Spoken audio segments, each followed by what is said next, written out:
வணக்கம், இது உங்கள் சிவி ஜோன். எல்லாரும் எப்படி இருக்கீங்க? இப்போ பார்த்தீங்கன்னா ஒரு சம்பவம் நடந்துச்சு. அதாவது விஜய் சேதுபதி அவர்களுடைய எபிசோடில் வந்து இன்றைக்கி தரமான ஒரு சம்பவமாக தர்ஷிகா வெளியே போனாங்க. தர்ஷிகா வெளியே போனது உண்மையிலேயே எனக்கு, மற்றவங்களுக்கு எப்படி இருக்குன்னு தெரியாது, பட் எனக்கு வந்து ரொம்ப பெரிய ஒரு மன வருத்தம் கண்டிப்பாக சொல்லி ஆகணும். ஏன்னா நான் இந்த சீசன் 8 ஸ்டார்ட் பண்ணும்போது நான் சொன்ன வீடியோஸ் நீங்கள் போய் பார்த்தா தெரியும். எனக்கு தோணுது கண்டிப்பாக வந்து தர்ஷிகா வந்து இந்த சீசன் டைட்டில் வின்னராக வருவாங்களோ.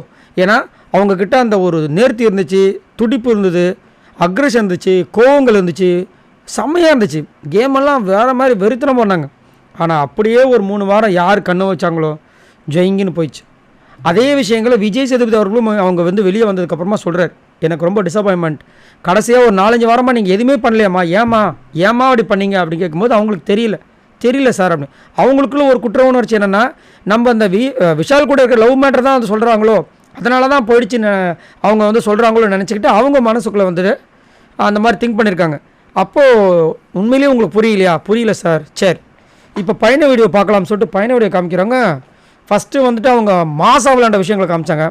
அடுத்தது பார்த்தீங்கன்னா அவங்க ஒன்றுமே இல்லாமல் அந்த காதல் வலையில் சிக்கின விஷயங்களை காமிச்சாங்க. அதுக்கப்புறம் வந்துட்டு இவங்க பண்ண அடுத்தது கொஞ்சம் ஃபயராக விளையாண்ட விஷயங்கள் காமிச்சாங்க. புரிஞ்சு போச்சு, அவங்களுக்கு கண்ணீர் வந்துருச்சு.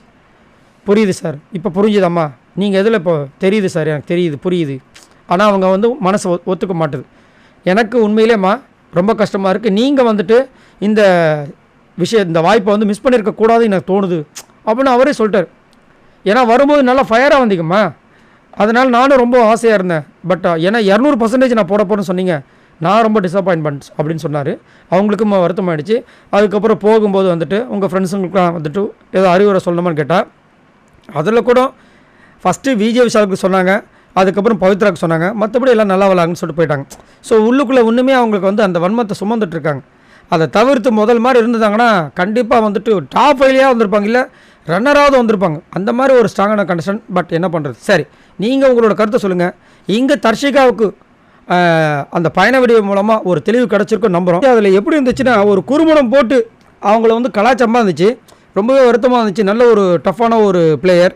நீங்கள் உங்களுக்கு என்ன தோணுது? தர்ஷிகா வெளியே போனதுக்கு காரணம் என்னவாக இருக்கும்? அவங்களோட கேம் சரியில்லையா, இல்லை கேம் மாறினதா, இல்லை விஜய் விஷால் கூட காதல் கண்டென்ட் கொடுத்த விஷயங்களா?